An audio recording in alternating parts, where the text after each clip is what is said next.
Now, as I say, Brian Williams is on the beach for making things up and putting himself in the made-up version of his stories. And more of them are coming out all the time. But Brian Williams he's a narrative reader. Whatever somebody puts on the prompter, he reads it, and he's got the appropriate faces. He can fake drama. He can fake sincerity. He can fake whatever's necessary in facial expressions in order to convey credibility, sincerity, whatever.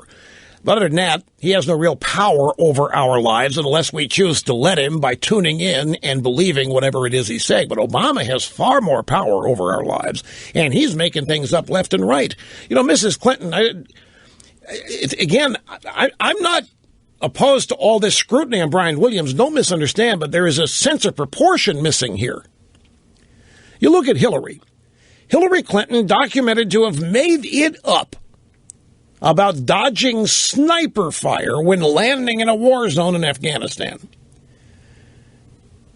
And the person that gave her up is somebody who was on the flight with her, the comedian Sinbad. Mrs. Clinton also claims that she was named after Sir Edmund Hillary. For those of you in Rio Linda, Edmund Hillary was the first to climb Mount Everest, right?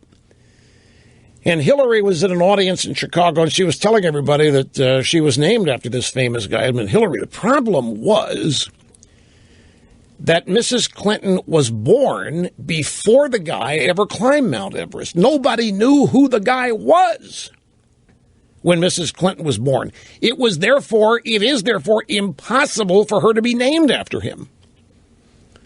But there she was. She saw fit to make it up. Why?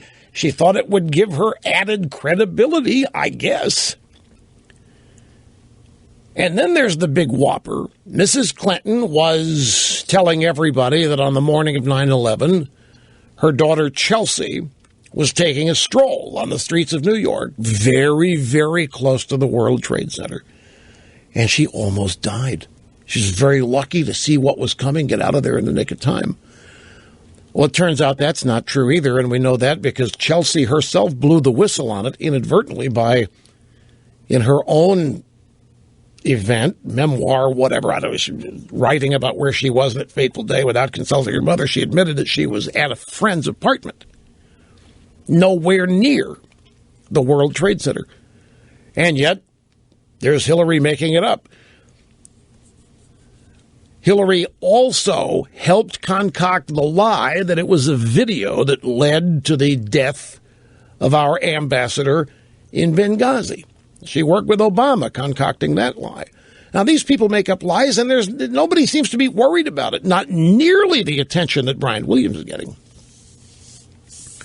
Now, there has to be a psychological explanation or answer for that, and I would really like to know what it is. You know, I could make my wild guesses just as you could.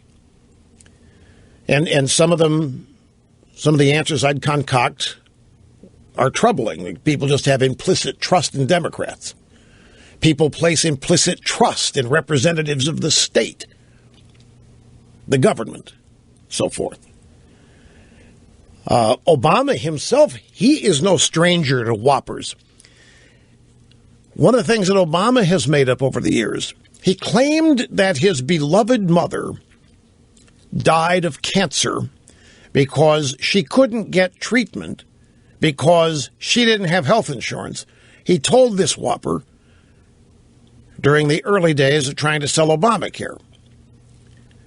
His mother died of cancer, and it was a horrible death, by the way. Oh, it was a gruesome death. Precisely because she couldn't get treatment because she didn't have health insurance. And he repeated that story endlessly to push Obamacare. Problem is, it isn't true. Obama's mother had good insurance. She had an intact insurance policy. It was good. The insurers were happy to pay for her cancer treatments. In fact, you know where she was treated? Memorial Sloan Kettering in New York, which is reputed to be in the top 5 best cancer treatment hospitals in the world. So over here, Obama says his poor mother died of cancer because she couldn't get treatment because she didn't have insurance. Over here, the fact is she did get treated because she did have insurance, and she went to one of the 5 best cancer hospitals in the world. And even the Washington Post eventually had to admit all of this after a number of us pointed this out on the air.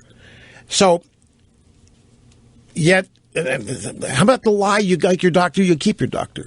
How about the lie you like your plan, you get to keep your plan? That lie was told for 2 years over 23 times. Now, granted, people are mad. Obama's approval numbers plummeted and fell, and I think people are quite upset about it, and maybe more upset than the drive-bys are letting on, because the drive-bys did not spend a lot of time covering the anger people felt at Obamacare or any of these other things.